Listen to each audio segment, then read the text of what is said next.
Hello, hello, hello, hello. And we have got a fantastic show for you. Oh, I love this one. It's live at 5 though. Yeah. It's live at 5. I haven't done live at 5 for ages. We decided to throw in a bit of a special live at 5 today. We have been taking a break, but things are coming and it's coming thick and fast. So watch this space. But today we talk about every man's dream subject, weddings. Now, me and Charlotte, we got married about 1 year ago. On our wedding day itself, we had two kind of wedding days, which a lot of people don't know. And on our actual wedding day, we got done all the official stuff. And then we went off and I did a TED talk. So not many people can say that on their wedding day. But we then had a second day, an actual service, which was our day. It was our day to celebrate our relationship, our families coming together, those around me that we loved. And actually, it was how I always say, it was the day we officially tied the knot, because we had a celebrant wedding where we'd done a hand fasting ceremony, which was absolutely perfect. It really was absolutely perfect. And we were, of course, the mere guests of the show. The real star was the lady who performed everything. And we absolutely adore her. And we've got her here as a guest today. I think it's time to bring out the incredible Jane Graham from Create Ceremonies. Hello. Oh my goodness me, what an introduction. Yeah, right, I know. Jane, it is lovely to have you here, and welcome back on the Live at 5 Big Red Sofa. Listen, it's been brilliant, right? I mean, we have been married now nearly a year, and still we have people talking to us about how special our wedding day was. And I do say that you know, besides all the organization and everything else, that kind of builds up the body of it. But the actual ceremony itself is what people they love it, they get involved. And ours was a very personalized event which you created. Tell us a little bit about, you know, how that all started before we bring out your amazing guest. Well, firstly, I need to correct you on one thing. Your wedding day is most definitely about you. Definitely about you and not about me. So although I'm saying an awful lot of the words, everything that I'm talking about is your story. So it's everything that's encapsulated within your wedding day is about you. So it's, yeah, I might be the conduit, if you like, but it's definitely your day, and that's really important. Wow. So in terms of the spotlight. I say a fair bit. To jump in there, Jane, because you're the one that made it so special, and there was more. So the title of today's show is literally "Why to Use a Celebrant," and I knew from the start that I wanted to use a celebrant for, you know, personal reasons or whatever people think, but I didn't quite know how what level you went to make sure that you knew about us as a couple, where we met, all the little bits and bobs that you kind of put in there, like secret letters and so on. And we'll probably come on to that later on in the show. But you really take time to get to know the couple and make it bespoke for them. So tell us a little bit about that. Right. So, I mean, every celebrant will do it differently. Every celebrant has a different personality. They all approach things differently. I have my own way of doing it. People that have trained through the same organization of me will have similar backgrounds, if you like, in terms of how we pull information together, but how we then do it on the day will be different, because it's also encapsulates our personalities, if you like. But for me, the most important thing is to create a relationship with the couples that I'm working with, so that I truly understand what it is they want for their day, so that it's everything that's there is reflecting them. So it's not a cut and paste. It's not this is what you want, that's what you're getting. It's really spending time to get to know each couple personally and what they want, because some people will really not want to be speaking very much. Other people will be very much more happy to be vocal. Some people will really want to go down a very spiritual route. Other people will be kind of go, no, want nothing to do with any kind of spirituality. We want lots of laughter. Most people that work with me want laughter. Most people want informality and relaxation and lots of joy. So if anybody's looking at the photographs on my website or any photographs I share, then there will tend to be people laughing their heads off, because everybody's story has got amusing things in it. You know, if you look back at the points of how you met or how I met my husband, or everything that goes on there, there's always humor in it, and it's playing on those things, how you may or may not have met, how you did or didn't like each other, all of that, how it's amazing that we get together, we find each other and we get together, you know, and when we do, how incredible is that, the strength that comes from those connections. You shared our story rather directly there, because for any of you that don't know me and Charlotte, when we first met, we didn't like each other, but we won't go down that road at the moment. So obviously we were a newly wedded couple, you know, we had the whole service, but you also do, we've got a very special guest sitting patiently in the green room, supping on her gin and tonics, eating all of our custard cream biscuits. I know what she's doing. So tell us a little bit about your guest, and then we'll bring her out, Jane. So our guest, is a lady who I did a renewal of vows for ceremony about 5 years ago. So obviously her husband, I think he's watching the football, but which is all very good. So this lady is Liz. She was, we did a fantastic, to my mind, fantastic renewal of vows ceremony in a hotel in Usk, in the Glenaravan House Hotel. A really intimate, personal ceremony, the celebration their 40 years of marriage. And I still can't get over the fact that at that point they'd been married for 40 years. It seems impossible. So, please welcome Liz Dawson. Hello, Liz. Hello. Let's just get this right. You've been with this guy for 40 years and you decide to do it all again? Yes. I don't think he actually was into that sort of thing, but all of a sudden he said, yeah, let's do it. If we're going to do it, we'll do it at 40 years of marriage. And his dad, unfortunately, at that time was poorly, and we thought it'll give him something to look forward to. And we just got all the family and friends together and just had the most amazing time. And Jane, I know she sort of talks herself down with it, but honestly, she got to know all the nitty-gritties about us. And we just had, she's not just a celebrant, she's now part of the family, because we go out now and then, don't we, for coffee and meals and stuff, and you just got to know her so well, and the whole day just flowed. It was just amazing. She comes round, she spends 3 hours with you and drinks all your tea and coffee. Oh yes, but I don't hit the gin, so you're lucky.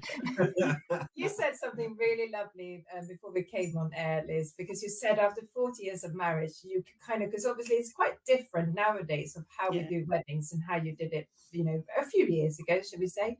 So what was so special about the renewal of vows and the way that kind of Jane conducted that again? Right. Well, when we originally got married in 1977, it was always, in those days, it was the parents who organised it. It was the parents who they wanted to come. They picked the venue, and it just, you know, I mean, it was a lovely day. It was the best day of our lives up to then. But the renewal was just something, it was ours to control with the help of Jane, and it was just so special. It was just amazing.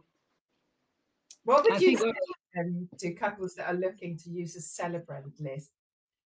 Sorry, I've missed the first one. What bit. would you say to couples that are thinking about using a celebrant and the various sort of options? Definitely go down that route. Just even if you don't take that eventually, but give it a try, because there were so many different options that Jane let us pick from. We had the hand fasting as well, which was just amazing. Jane made a little bunting. Everybody that came wrote on the bunting, so I've got that now with all the wishes and a few people that are no longer here, so you know that means a lot to us. And then it was I did a little speech, and I think I spoke mine. Bernie couldn't, could he, because he was a bit, did he? I can't remember now. We'll keep that for guessing. But no, it was just, if we wanted to do something and thought we could do it, on the day if we couldn't do it, Jane just took over and it just went flawlessly. And like she said, we never stopped laughing. There were tears in the audience because my niece was just so emotional about it because she thought it was so beautiful. But we never stopped laughing, and all the photographs were just amazing. It's strange. We've just had a massive big heart show up from Sanam Sherpa in Nepal. And of course, I want to shout out to Sanam. So thank you for tuning in and listening and following us. But of course, these traditions, the hand fastening, the colors, the big displays, these are really big things in Nepal as well. So they can probably relate quite nicely. But the actual hand fastening, which is effectively the tradition of tying the knot, is a very Celtic tradition. So for us, as having that as a ceremony, was very much at the heart and at the roots of how we think and how we feel and how we live our lives. And I think that is the pinnacle point. I mean, why have a celebrant? Well, because the service is about your tradition, your way of life, your way of thinking. It's not about a superimpose, and I'm not saying anything against religion or culture, but it's not about having that superimposed upon you. It's about going, well, actually, this is what I want. This is about us. And that's where you were coming from with yours as well. You know, you had a service that was purely about you two and 40 years of marriage. I can't imagine what Jane had to say about that. It was a long ceremony. There was a lot to get in there in 40 years. At the end, a lot of our friends had never been to anything like that before. They said, oh gosh, we were really skeptical about it, thinking, oh my God, it's going to be so boring. It's just going to be this, that, and the other. And they were totally blown away because it was just something that they hadn't dreamed of. And a lot of them were saying, oh, maybe it's something we could do. You know, it's not down the staid going to church, but I mean, church is one thing, yes, but this was just completely different. And they just enjoyed it so much.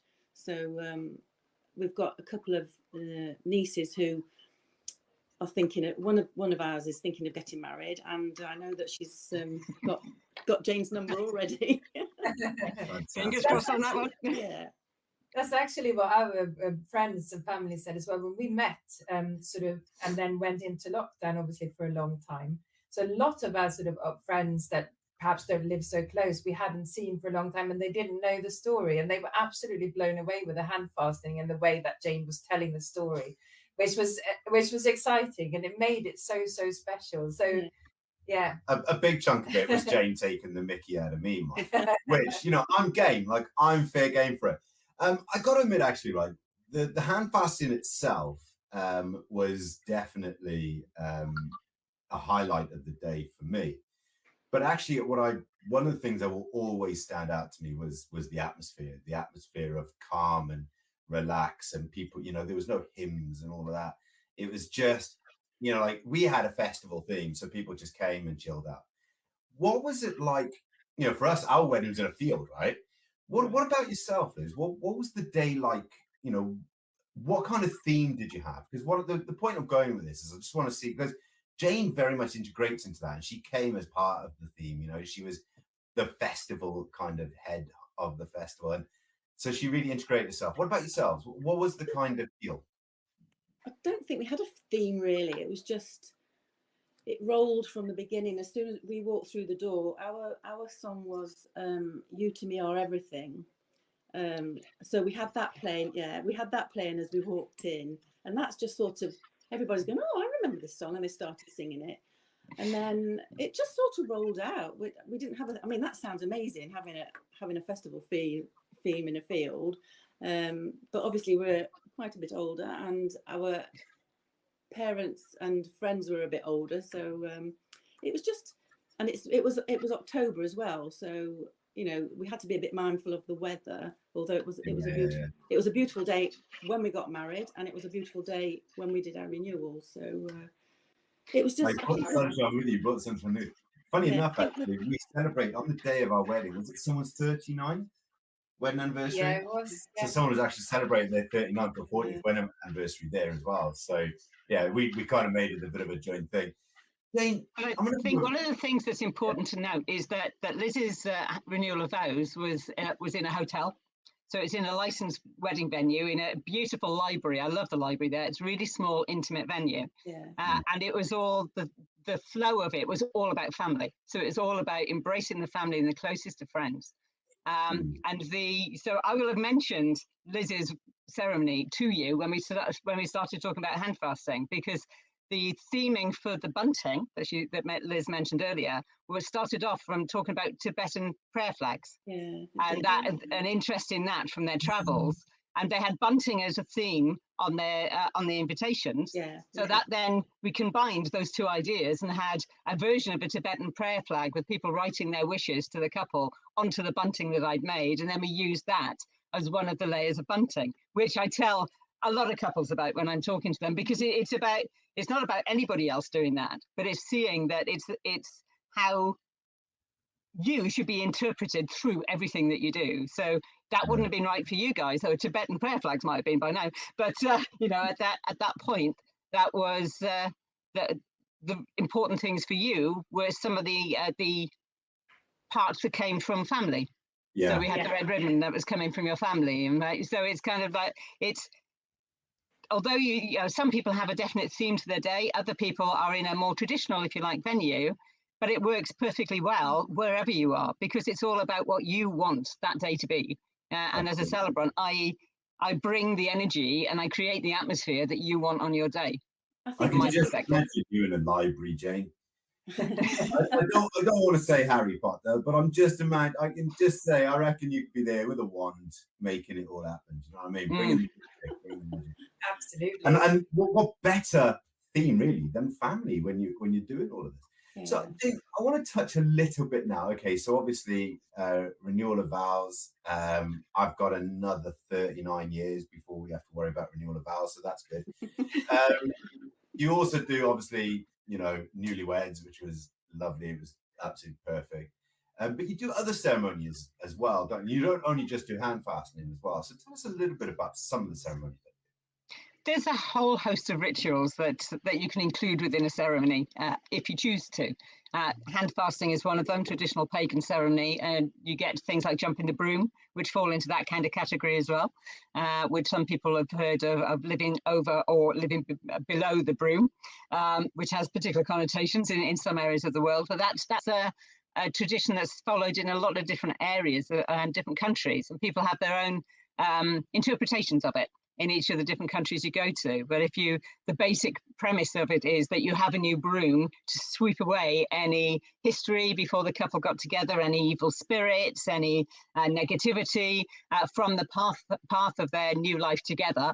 And it's starting off everything with a clean sheet, if you like, with a new broom. Everything is clean and starting a forward step together.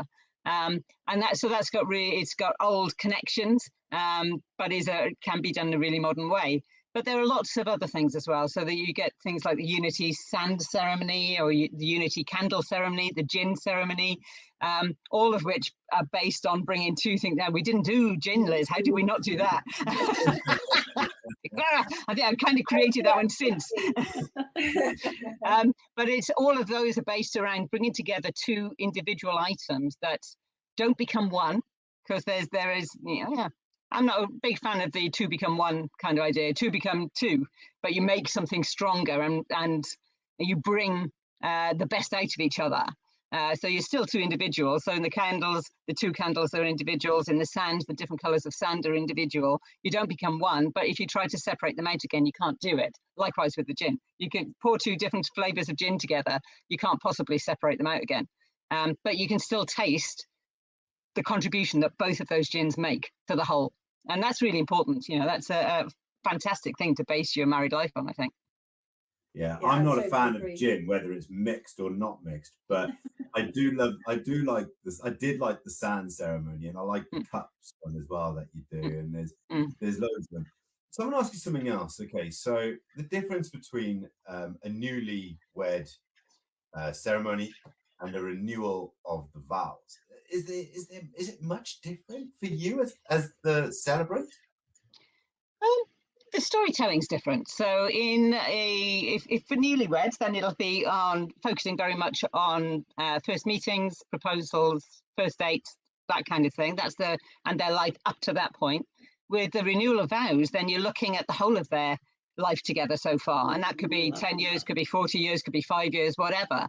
But actually, so for some people, there's been a very difficult time, and so they're wanting to have a joyous occasion to celebrate the fact that this has been a hard time, but it's brought us together. We're stronger. Other people have had an amazing time all the way through, and it's celebrating the fact that they actually managed to find each other. So the storytelling can be different, and the readings that get chosen can be different. So obviously the commitments that you're making in a hand fasting will be slightly different because you've been, renewal of vows, you've been together for 40 years or whatever. And you're looking, your position in life is different at that point than it is for a newlywed that maybe is in their 20s or their 30s, or they're just starting on that journey together. What their promises that they're making at that point will be different. But it's, in terms of the amount of love and joy that's involved, then no, that's equal in both, I think, just different. It was a very, sorry. You want to come in on this? I mean, the whole day from beginning to end was amazing, very emotional, and gosh, it just reinvigorated the whole thing why we are together, because we just and just loved having everybody see that we've managed to get to 40 years, and we're just as happy as we were the first time we did it, really. I will say this, like, in this day and age, reaching 40 years of marriage is a bit of an achievement, right? Yeah. Like, you can't take it away from that. Because let's be honest, I think is it something like 1 in 3 people now marriages end in divorce. So to get to 40 years, it's a hell of an achievement, and it takes a lot of compromise. Yeah. So I'm pretty sure Jane had some serious stories about compromise. I mean, we went through COVID and we had 2 patios built, and I wasn't buried under either of them. When you talk about compromise like that's just literally the foundation of it.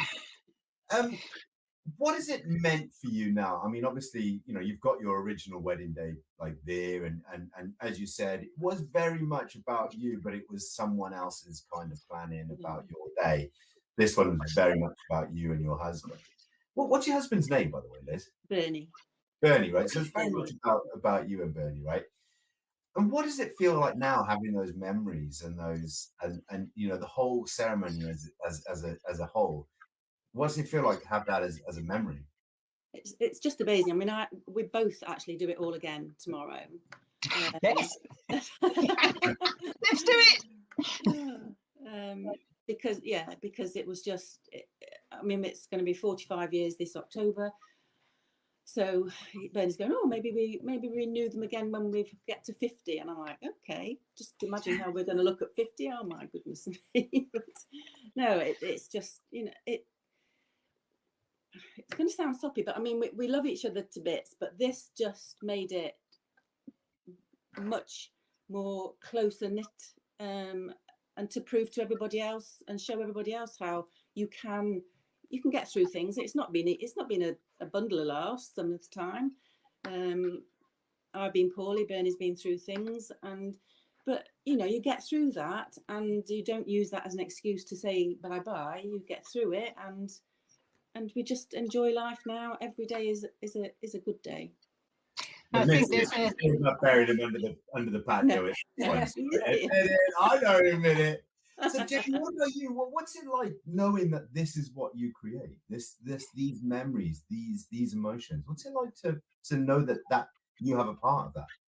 I think that in a lot of ways, the important thing is, for me, and one of the reasons I went into doing this work was recognizing the importance of these milestones in people's lives, and the importance of people being able to mark them in a way that's relevant to them and meaningful to them, so that when you look back at whatever point, whether it's in that year or whether it's further, you're looking at the vows that you made and they have meaning for you because you had input into them. So some people write them entirely themselves, some people I've written them for them, sometimes we do it together, but actually the refocus from it's possible to get very far away from the vows part of a ceremony in the traditional roles, if you like. So it's because there's a big party, there's big reception, there's lots of stuff going on, and quite often very little time is spent focusing on the commitment part of the day, which is the ceremony. Because if you go into the registrars, you don't get an awful lot of say about what you're saying. If you go into a church, you don't get an awful lot of say about what you're saying. So that's kind of taken out of your hands, and that's not, you're not making commitments that are directly applicable to you a lot of the time. So I think when people are doing a celebrant-led ceremony, then the commitments that people are making to each other are ones they've chosen to make, because there are no restrictions on what you can or what you can't include, or the way that you should do it, the way that it has to be represented. You know, I've got to say it this way, you've got to say it back. There are lots of different ways of doing it, so that it becomes a really solid foundation for people's lives, you know, and then you go back to it. You know, so I couldn't find my legal wedding ceremony vows now if you asked me, you know, and I wouldn't be able to tell you what they were. But I can find the ones that I made in my Buddhist ceremony, because that's my wedding day. You know, that was the day that really represented me. And I think it's that same thing, that actually the point you go back, yes, so all the trappings are lovely. You can do 1,000,001 different things within a wedding day, within a marriage, you know. But I think it's that focus for me, the ceremony. Yes, it's great fun. We do lots of storytelling, but and part of that is the juxtaposition with the serious bit. So the bit where we do the exchange of vows becomes all the more meaningful because we've had such fun beforehand. And so every commitment that people are making has been thought through. Nobody's making a commitment that they don't intend to follow through on, you know, because it's kind of, oh, well, we just got to say these. So I think, I love the work I do, and I love, you know, staying in touch with the couples as and when I can, and as and when they want me to. Some people don't want to, which is fine. Not many. Not many. I troll them a bit, but you know. But I think for me, it's a really meaningful thing, and that's wonderful. You know, it's just wonderful. For me, it was really about the ceremony. It was all about kind of being able to say exactly what we wanted and do it how we wanted it. And we wanted to say it I remember on the day we said everything together, which was interesting, but yeah, it was just absolutely beautiful. The way that all of that worked, I think that's the biggest memory for me. And I think that should be a really fond memory. And a lot of people seem to forget it, like you said, because Jane and I actually met with a registrar kind of ceremony service, and that is, you don't have a lot of input to what you can say and what you can't say. So that's what made it special for me, definitely. So we had a registrar wedding, like literally on the 26th, and there was a piece of perspex between us. So that was interesting. So but I'm going to throw something controversial out there. Right? We got time for one more question, so I'm going to throw something controversial out there. Right, I wanted a celebrant wedding because I'm not religious. And I'm a non-conformist, right? I don't like doing what I'm told to do. Anyone who knows me will know I don't like doing as I'm told to do, and I find it a bit difficult. So for me, the celebrant option was I could do what I wanted to do, how I wanted to do it, and I didn't have to conform to things I didn't necessarily believe in. So that's the reason why I had a celebrant. So I'm going to come over to Liz, then I'm going to come over to you. So Liz, why would you have a celebrant service? I think when we went to the Glenavon, we were with the lady that we were booking the room and the venue with, and she gave us the options of having a registrar or having a celebrant. And she said about the registrar, and then she said about the celebrant, and we came away, mulled it over, and went, no, you know what, I think we want to be able to do we want to have input into this. So it's very much like you. We didn't want to have the run of the mill, that's your package, that's it, bosh, done. We wanted to have the input into it to make it our day. I mean, it would have been our day, but their day is more, really. So then when we went and met Jane, and we had, I think, a couple of hours together for the first time, and 3, Jane 4, went 5, 6 yeah, hours. well, for the first time, I said for the first time. And Jane went. We were driving home, and Benny goes, "I've got a really good feel about this." He said, "It just sounds just what we want, just to have what we want, and have a day that we will not forget." And that was just the right decision that we made. So I'm very much an advocate of a celebrant, and everybody now, I say, well, and you know, who lives around here, I go, yeah, well, I know a really good one. And yeah, so definitely a no-brainer.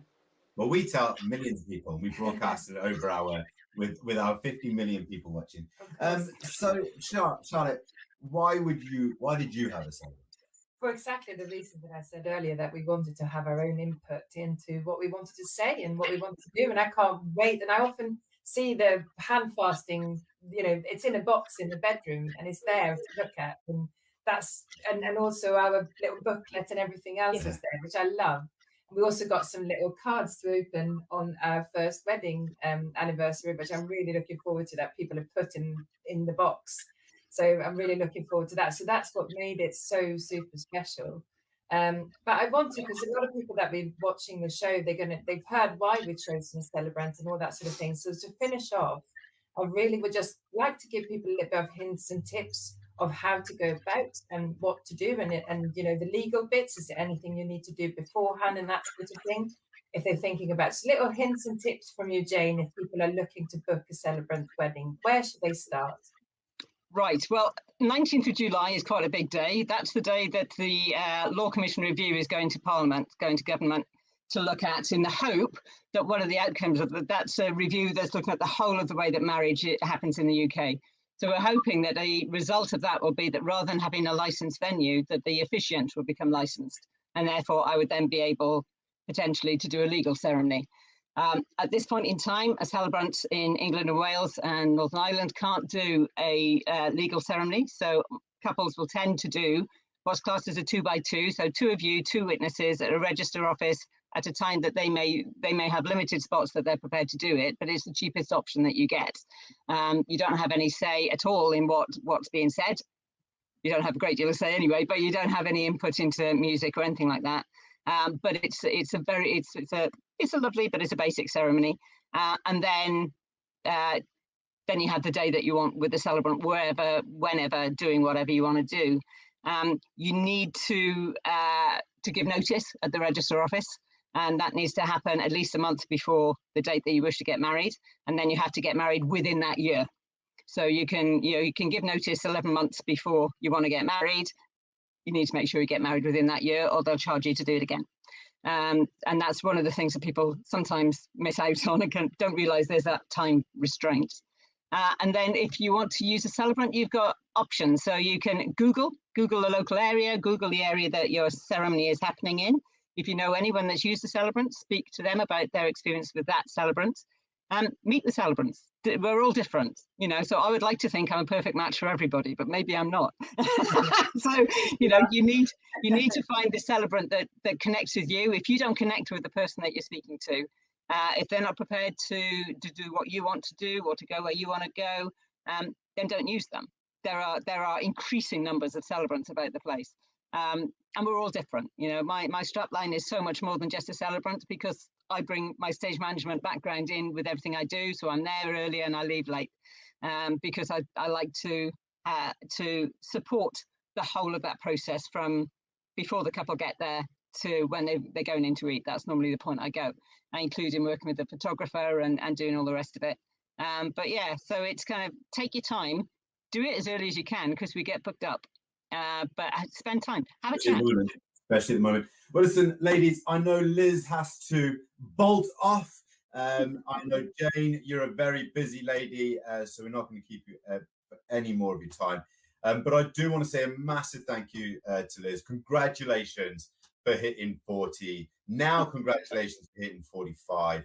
Personally, I don't think you look a day over 30. Jane, it's absolutely lovely having you as a guest, as always. And if anyone wants to find Jane, you could do so at Create Ceremonies. Or, of course, if you go to the best business directory in the world, which is, of course, Sina Bound, you will be able to find her there. So the dog has come because she's impatient. I'm going to see you soon. We will see you right back here for another show of Live at 5. We are taking a little bit of a break now, and we are putting the shows in intermittently. So keep an eye out, and we will see you right back here very soon. So from all of us, and from all of you, and for everybody listening from as far as England, Wales, Scotland, and even Nepal, we will see you very soon. Okay.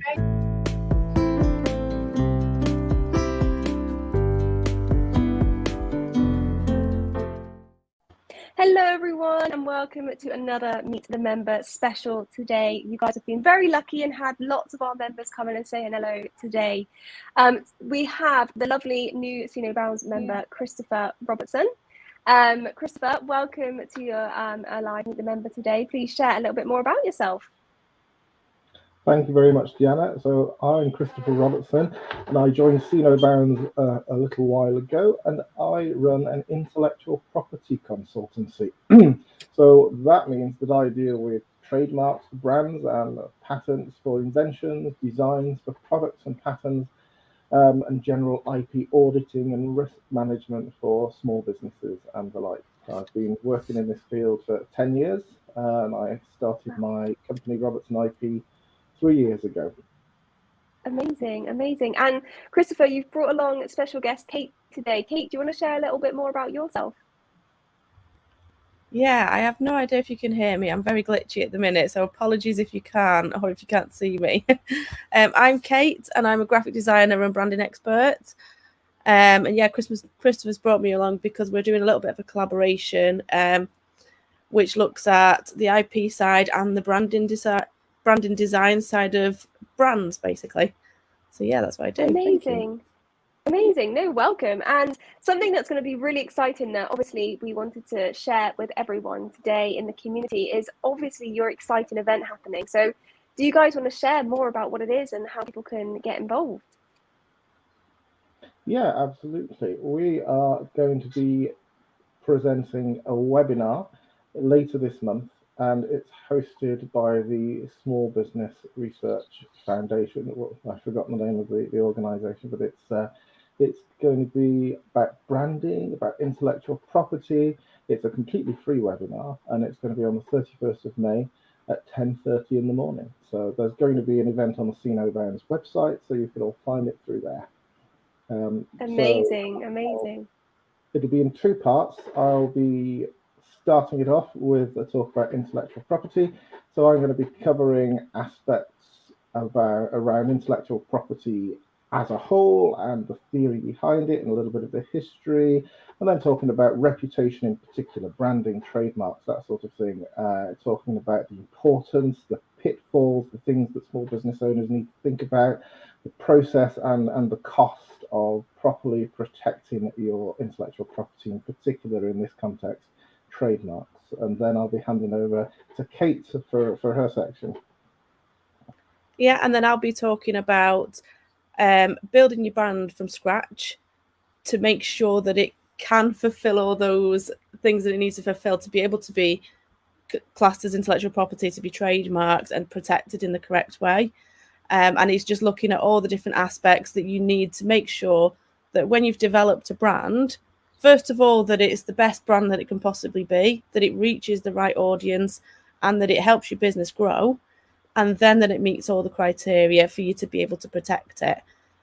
Because there's no point in protecting a brand that doesn't work for you, or for a brand that you might change a year or so down the line. It's all about, we're basically going into getting it right as soon as you possibly can, and saving yourself from all the things that myself and Christopher have probably seen working in the fields that we do, and people who have kind of come to us after something's happened and they go, I've lost a website, I've lost a domain, I've lost a business name, and I've lost an entire brand that I've built. So we're here to basically show how to do it the right way so that you can protect yourself in the future. Amazing, amazing. And I think as well, you know, the fact that it's a free event, you know, people can come along and just hear the amazing things that potentially can happen now or in the future. They can kind of get a sense of who you guys are as well and what you guys offer. But equally, you know, it can just kind of create those little light bulb moments. I know, you know, sometimes you're not necessarily thinking of something, but maybe down in the future, or something that might just spark something that creates a new idea or a new kind of way of thinking, you know. So what about for people that are maybe on the fence? They're not quite sure if it's something for them. What can be something that maybe they can take away from the event, or sort of people that are maybe on sort of not knowing if it's sort of that's something that they want to kind of commit to? Absolutely. So a lot of people, when they're starting a business, have so many things to think about. It's really difficult and exciting time. And perhaps intellectual property and the importance of branding aren't the first thing on their to-do list. Perhaps they don't need to be, but it's got to be something that you start thinking about early. And if I could give an example from my own experience, somebody came to me a little while ago saying that they had received a letter from another company saying, "You've copied my logo, you need to stop doing it." Right. And this was the first time that I had dealt with this particular person. They hadn't contacted me before when they were establishing their brand, establishing their logo, and looking at the face of it. Yeah, there was a similarity, not a deliberate similarity, but that doesn't matter when it comes to intellectual property, certainly not with trademarks. And in the end, rather than go to the expense of sorting it out, coming to some kind of agreement, fixing the problem, they decided they would just have to change everything, take the website down straight away and start from scratch. Whereas if they'd come to somebody like myself, someone like Kate, from the beginning, they'd have had their own unique brand, which was not similar to somebody else's. They'd have had the clearance searches done so that they knew they were in the clear. We checked the trademark database to make sure there wasn't anything too similar, and it would all have been sorted without them having to take down an already established website, an already established logo, because they couldn't use it anymore. Amazing. And I think as well, it goes back to business owners or people that are very sort of fired up when they get started with a business, that think these kind of things won't happen to them. When, you know, unfortunately, we only have a certain amount of hours in the day. There's, you know, millions and millions of people doing similar things to you all around the world. So the likelihood of maybe having similarities by just doing your own searches, potentially you might miss someone having those kind of similarities to your logos or your branding or your business. So it is important, isn't it, to think about, and I know it is sometimes at the bottom of people's lists because they just want to get stuck in and, you know, do what they love to do, I suppose. But by having you guys there, it's going to really give you the opportunity to make sure that none of these kind of areas of things arise later on down the line when your brand is really at its peak. So definitely something to think about, and something for all businesses to at least come along to the free webinar to take part in. Yeah, absolutely. I'd say as well with branding, I know a lot of people sort of overlook, and especially the, you know, the protection side of it. And all I'd say is, think, if you started your business this much higher, all of that money that you could have left on the table from selling your services will be in your pocket, in your bank. So, yeah. and people make these snap impressions, and if they see your brand, if you're not coming across in the right way, they will have a perception. And the job of a brand is to make sure the perception that your customers have matches the reality. Because you might have this amazing product or service, and if your brand doesn't show people that, they're just going to scroll on by. The world is far too fast paced. And once you get there, blooming protect it, you know, lock that thing down, because that's going to work for you. So it absolutely is something people need to look into. Yeah, definitely. Like you say, it's just being able to know the safety of your business, not waking up one day and someone creating exactly the same thing, or, you know, someone pretty much just almost taking your entire business, not maybe the skill set that you have, but the identity of it. And that equally goes hand in hand, doesn't it, to the businesses that, especially when you get bigger and bigger and bigger and you're trying to hit that peak point. One of the key things is people out there trying to do exactly what you're doing, or claiming your identity to create their own sort of success. So definitely is something important. And, you know, thank you for sharing the event onto the Senior Bounds website. I will be booking on for sure, because I think it's always important to educate yourself. But for those of you watching, please do head over to the Senior Bounds website at the bottom of the screen. Under our event section, as Christopher has mentioned, it's a free event to come along to. Please, Christopher, remind us of the date and time before we finish this live call today. But yeah, definitely something to get in touch with. Well, thank you very much, Deanna. Yes, so the event is going to be on Tuesday, the 31st of May. It's going to be at 10:30 in the morning. It'll last about an hour. You'll have a chance to ask questions and so on if you like. And of course, get in touch with either Kate or myself at any time if you have any questions. It's not yet up on the events page on Cenobounds, I don't think, but I'm going to put it up there straight after this, so it'll be there ready and waiting for you when you get there. Amazing, amazing. And yeah, guys, keep checking the events page. We always have really great things happening from all of our members. So it's a great way to stay connected with people and learn from each other. That's something that's really, really important, that people, you know, when they're offering a free event, it's your opportunity to learn, connect, and just get an understanding more from either your business or from a business perspective. So definitely watch out for that. If you're really eager and you want more information, I'm sure if you comment in the chat bar below, I will pop the event link as soon as Christopher's made it live, or I can direct you.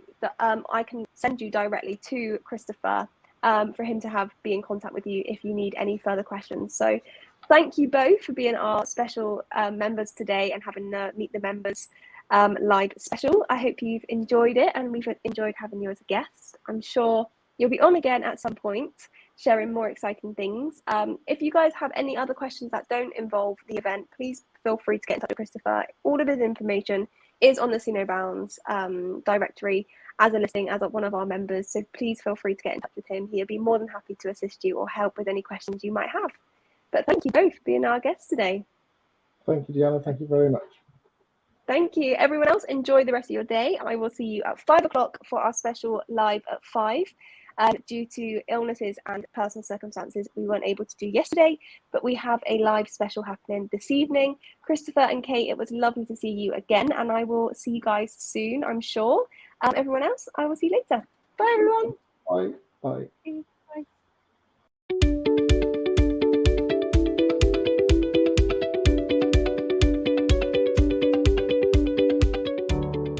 Welcome to Blue Koala Office Solutions. We are here to help you grow with competitive rates and reliable sources, allowing you to expand and develop in an efficient way.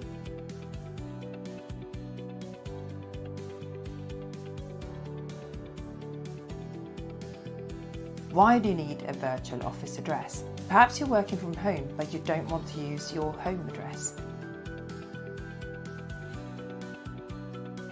You may be an expanding business and are looking to attract businesses in Newport and/or Cardiff.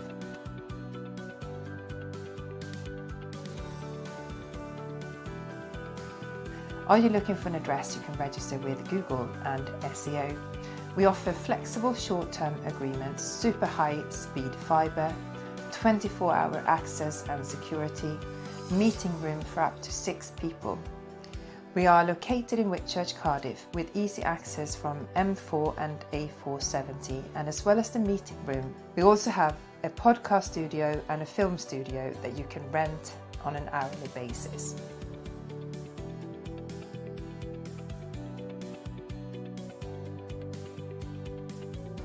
We have created a cozy hidden gem where businesses can come together to brainstorm, as well as having a professional environment.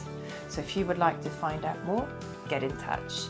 info@bluekoalaofficesolutions.com.